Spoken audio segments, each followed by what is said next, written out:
कल मैंने आपको ट्राई दीज वन पेज 11 का क्वेश्चन 2 एक्सप्लेन किया था, जिसमें हमने उसको प्लेसमेंट बॉक्सेस में भी लिख लिया था, उसके साथ साथ हमने उसको इंडियन सिस्टम में भी लिख लिया था।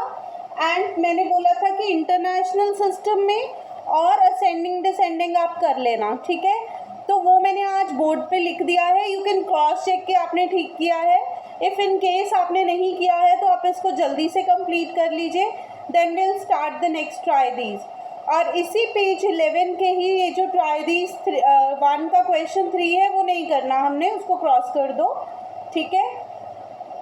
B fast.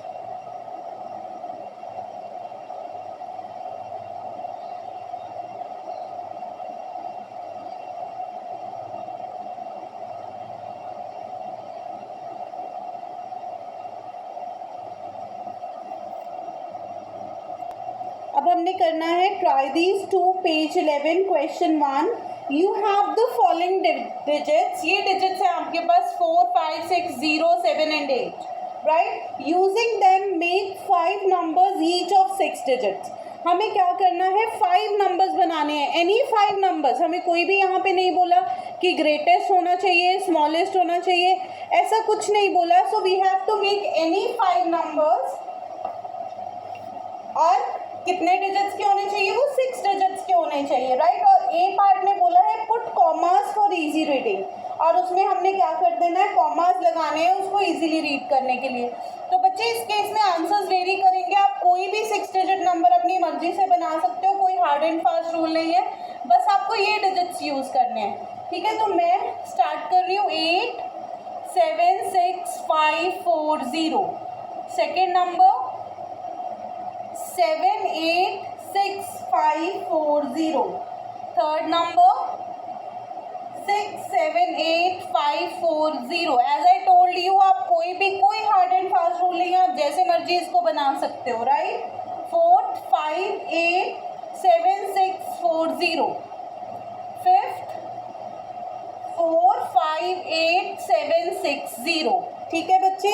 सो मैंने ये 5 नंबर्स बना लिए, आप अपनी मर्जी के भी बना सकते हो, आप अपनी मर्जी से भी अभी कर सकते हो इसको, कोई भी 5 डिजिट्स। जब आपके बन गए तो उन्होंने बोला कि इजी रीडिंग के लिए कॉमास लगा दो, ठीक है। हमने according to the Indian system इसमें कॉमास लगा दिए हैं, ओके। नाउ सेकेंड पार्ट में क्या बोला है, in B part they are saying arrange them in ascending and descending order.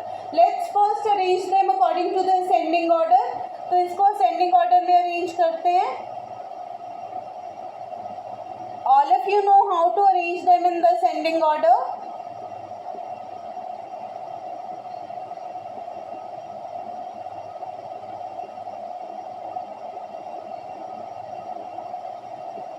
So this is the ascending order, right. अब असेंडिंग ऑर्डर हो गया, now our next task is to arrange it in the descending order. अब हमने इसको descending order में arrange करना है। तो जैसे जिस वे से हमने लिखे हैं वो ऑलरेडी डिसेंडिंग ऑर्डर में ही अरेंज्ड है, तो मैंने इंटेंशनली इसी तरह से लिखा था सो दैट कि ये ईजी हो जाए हमें बाद में अरेंज करना, राइट। आप अपनी मर्जी से जैसे मर्जी लिख सकते हो। मैं दोबारा रिपीट कर रही हूँ कि इसके आंसर्स बच्चे वेरी कर सकते हैं, कोई इशू नहीं है, आपको जो नंबर्स बनाने हैं आप वो बना सकते हो, there is no hard and fast rule. Now बच्चे नेक्स्ट क्वेश्चन, इसके लिए क्या है हमारे पास, हमें डिजिट्स गिवन है कितने 6, बट हमें जो नंबर बनाना है वो 8 डिजिट बनाना है, ठीक है। तो मैं क्या करूँगी, किसी भी 2 डिजिट्स को रिपीट कर दूंगी, 9 9 8 8 7 6 5 4। कितना डिजिट बन गए, 1 2 3 4 5 6 7 8। कॉमर्स लगा देते हैं, ठीक है। हमें ऐसे कितने डिजिट्स बनाने हैं, हमें ऐसे कितने नंबर्स बनाने हैं, they are saying make 3 numbers, 3 ऐसे नंबर्स बनाने हैं। अब मैं नेक्स्ट 2 नंबर्स को रिपीट कर सकती हूँ, 8 8 को कर दिया, 7 7 को कर दिया, देखो बन गए सेम, यस। या फिर आप ऐसे भी कर सकते हो, किसी 8 डिजिट को ज़्यादा रिपीट कर दो, 9 9 9 9, 4 डिजिट्स बन गए। उसके बाद 8 7 6 5, ठीक है, यहाँ पे 4 लिख दो, 8 बन गए, ठीक है। सो इस वे से आप इनको बना सकते हो। This is all about your question 2। Question 3 भी सेम है, क्वेश्चन 3 में आपको डिजिट्स गिवन है 3, 0 एंड 4, ये डिजिट्स गिवन है। They are saying that make 5 numbers each with 6 digits. हमें 5 नंबर्स बनाने हैं 6 डिजिट वाले और कॉमास भी लगाने हैं। So any 5 numbers with 6 digits हमें बनाने हैं, तो हम रिपीट करते जाएंगे नंबर्स को। पहले मैंने सबको रिपीट कर दिया, ठीक है। सेकेंड केस में 4 को 3 बार कर लेते हैं रिपीट, ठीक है। थर्ड में 4, 4, 3, 3, 3, 0। फोर्थ में again I am repeating, there is no hard and fast rule. आपको जैसे ठीक लगता है आप वैसे बना सकते हो।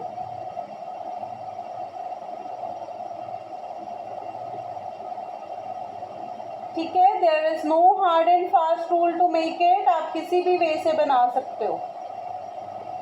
So this is all about question number 3। So यहाँ पे आपका क्वेश्चन 3 हो गया। इसके साथ आपके ट्राई दीज जो पेज 11 के हैं वो कंप्लीट हो गए। This is all about try these of page 11।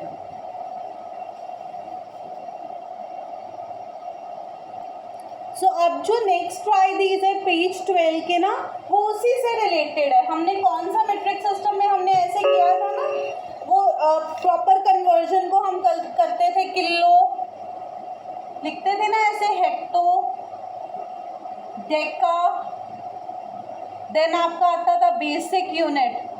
Basic unit में क्या क्या आता है हमारा, मीटर्स, ग्राम्स और लीटर्स, ठीक है। ये होता था kilo, hecto, deca, then basic unit, then deci, centi, milli, deci, centi, milli, ठीक है। फिर से kilo, hecto, deca, basic unit, deci, centi, milli. जब ऊपर से नीचे आते हैं तो मल्टीप्लाई होता है, और जब नीचे से ऊपर जाते हैं तो क्या होता है, डिवाइड होता है। ये हमने करा हुआ है ना अपनी पुरानी क्लास में। सो इस पे बेस्ड ही हमारा नेक्स्ट क्वेश्चन है। They are saying how many centimetre make a kilometre. First question क्या है कि 1 किलोमीटर में कितने सेंटीमीटर होते हैं, ठीक है। तो हमने क्या करना है, किलो से सेंटी पे जाना है, ऐसे ही जाना है ना। तो हम देखेंगे किलो से सेंटीमीटर पे जाने के लिए हमें कितने जंप्स लेने पड़ रहे हैं, 1, 2, 3, 4, 5। कितने जंप्स ले रहे हैं हम, 5 जंप्स, ठीक है। तो 1 kilometre is equal to 1 along with 5 zeros, so 5 zeros लग जाएंगे। That means 1 kilometre is equal to 1 lakh centimetre, ठीक है। किलो से, दोबारा रिपीट कर रही हूँ, किलो से सेंटी पे जाने के लिए हमें कितने स्टेप्स लेने पड़ रहे हैं। पहले हेक्टो पे गए, सेकंड डेका पे गए, थर्ड बेसिक पे गए, फोर्थ डेसी पे गए, फिफ्थ सेंटी पे गए। तो हमने 5 जंप्स लिए, तो 5 zeros लग जाएंगी, ठीक है। I hope it is clear to all of you. इसका जो क्वेश्चन 2 है बेटा, वो हमने नहीं करना। ट्राई दीज का क्वेश्चन 2 हमने नहीं करना, इस पेज के ट्राई दीज का, उसको क्रॉस कर दो, okay. You time to note down. So Roman numerals में सबसे पहले हमारे पास जो बेसिक होते हैं वो 7 न्यूमरल्स होते हैं, as I told you, I, V, X, L, C, D, M, ठीक है। I किसके लिए होता है, 1, ये 5 होता है, ये 10 होता है, ये 50, this is 100, this is 500 and this is 1000, right. So ये बेसिक 7 सिंबल्स हमें रोमन्स में मिलते हैं टू राइट रोमन न्यूमरल्स, ठीक है बच्चे। अब इस पे बेस्ड हम इसके सारे के सारे रूल्स लिखेंगे कि इसके बेसिकली रूल्स होते क्या हैं। सबसे पहले क्या होता है, न्यूमरल्स ऑफ, सबसे first is numerals of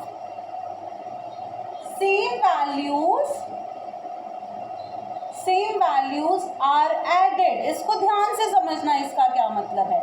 numerals of same values are added मतलब अगर कहीं सेम वैल्यू के न्यूमरल्स होते हैं, जैसे x है तो हम उसको ऐड देते हैं। इसका क्या मतलब है? 10 + 10 दैट इज 20। जब सेम वैल्यू के सेम न्यूमरल्स आते हैं तो उनकी वैल्यूज ऐड हो जाती हैं। जैसे अगर ये मैंने 10 10 की एग्जांपल ली, अगर मैं लिखूँ 1 1 तो ये क्या बन जाता है? 1 + 1 दैट इज 2। ठीक है, numerals of same values are added. ये आपका फर्स्ट रूल है। इसके साथ मैंने आपको एग्जाम्पल भी लिखवा दी है। नाउ सेकेंड रूल, ध्यान से देखना। अब सेकेंड रूल क्या होता है, please listen it very carefully. Stop writing, I will give you time to note down. पहले समझना बहुत ज़रूरी है, आपको पूरा टाइम दिया जाएगा लिखने के लिए। अब जो 5 से एसोसिएटेड न्यूमरल्स होते हैं, जैसे ये V है, L है और D है, इन तीनों में 5 आ रहा है ना, तो ये कभी भी रिपीट नहीं करते। ठीक है, ये कभी भी रिपीट नहीं करते। So symbols V, L, D never get repeated, never get repeated. इनको हम कभी भी रिपीट नहीं करते हैं। ठीक है, मैं दोबारा से बता रही हूँ। फर्स्ट लॉ में मैंने आपको बताया कि अगर सेम वैल्यू सेम सिंबल आते हैं तो उनकी वैल्यूज़ को हम क्या कर देते हैं? ऐड कर देते हैं। ठीक है, ये फर्स्ट रूल है।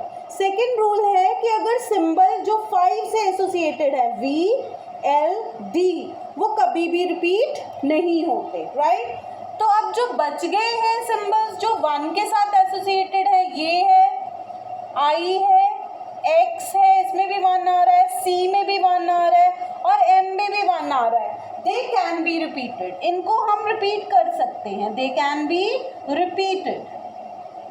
अब ये तो हमने देख लिया कि कौन से रिपीट करते हैं और कौन से नहीं रिपीट करते। ठीक है, ये हमने लिख लिया है, बट हमें पता होना चाहिए कि कितनी बार हम रिपीट कर सकते हैं। तो 1 symbol can be repeated, 1 symbol can be repeated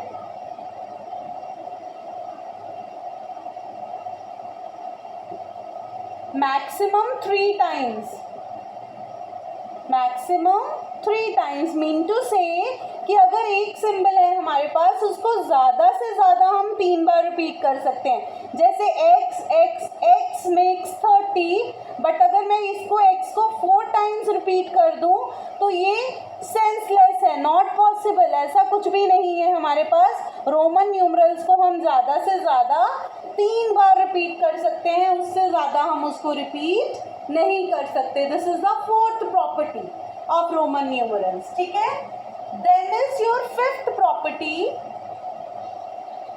पहले इतना नोट कर लो जल्दी से, फिर 5th समझने वाली प्रॉपर्टी है, मैं आपको एक्सप्लेन करती हूँ, जल्दी से नोट कर लो।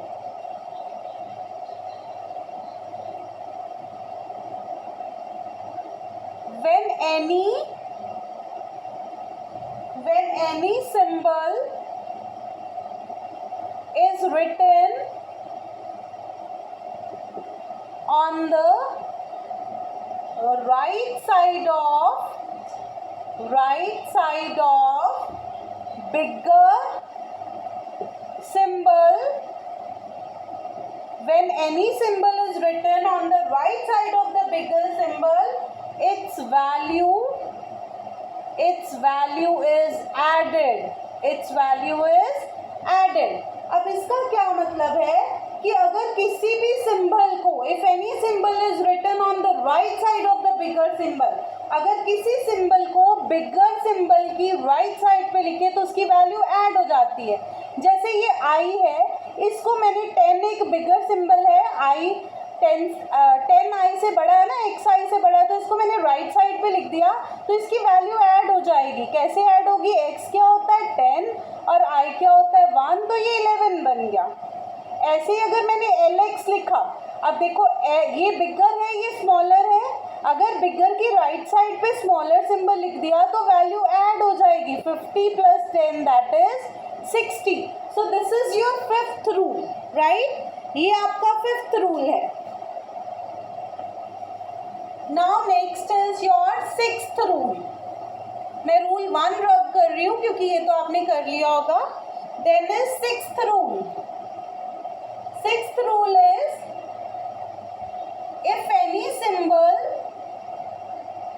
any symbol is written, if any symbol is written on the left side, पहले राइट देखा था, अब लेफ्ट देख रहे हैं, left side of a bigger symbol,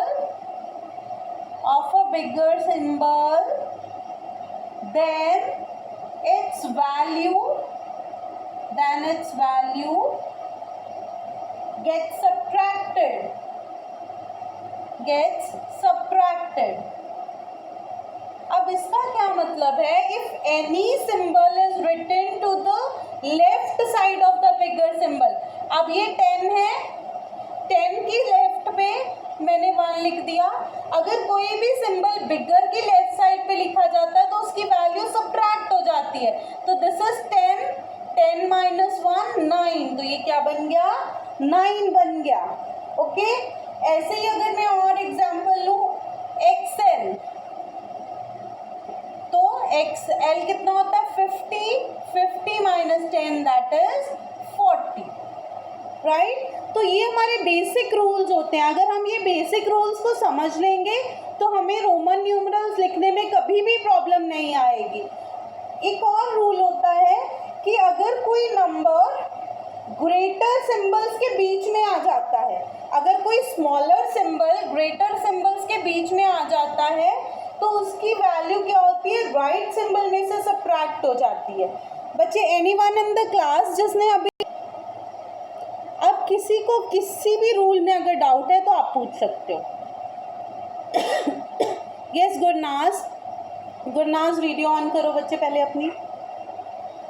excuse me ma'am. हाँ जी बोलिए. मैम मैंने 7 रूल्स सारे लिखे मैम. मैं बस 1 रूल नहीं लिख पाई थी, फर्स्ट रूल नहीं लिखा. मैं डिक्टेट करा देती हूँ. लिखो, numerals of same value are added. Numerals of same value are added. Numerals of same value are added.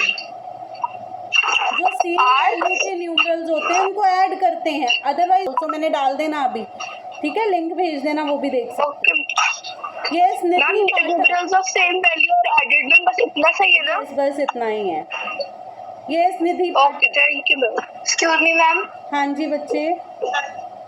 Ma'am मुझे रीनेम का मैम ऑप्शन नहीं आ रहा है. बेटे वो मैंने क्लोज किया हुआ है, इस वजह से नहीं आ रहा होगा. कोई बात नहीं. आपको कोई डाउट तो नहीं है ma'am?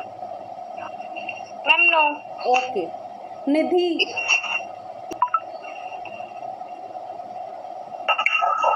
Ma'am good morning ma'am. Good morning बेटा. मुझे 7th रूल नहीं समझ आया. 7th रूल सबसे इजी है. ये देखो इधर बोर्ड पे देखो जरा ध्यान से, मैं रिपीट कर रही हूँ. 7th रूल में क्या है? साइड्स पे दोनों बड़े बड़े सिंबल्स होंगे, ठीक है? L 50 है, X 10 है, दोनों 1 से बड़े हैं ना. तो हमने क्या करना है? फर्स्ट सिंबल ऐसे लिख लेना है. L 50 है, उसको ऐसे लिख दिया. अब इसमें क्या करना है? बड़े में से छोटा माइनस कर देना. 10 माइनस 1 दैट इज 9. ये बहुत इजी है. समझ आया आपको? निधि समझ आया बेटा?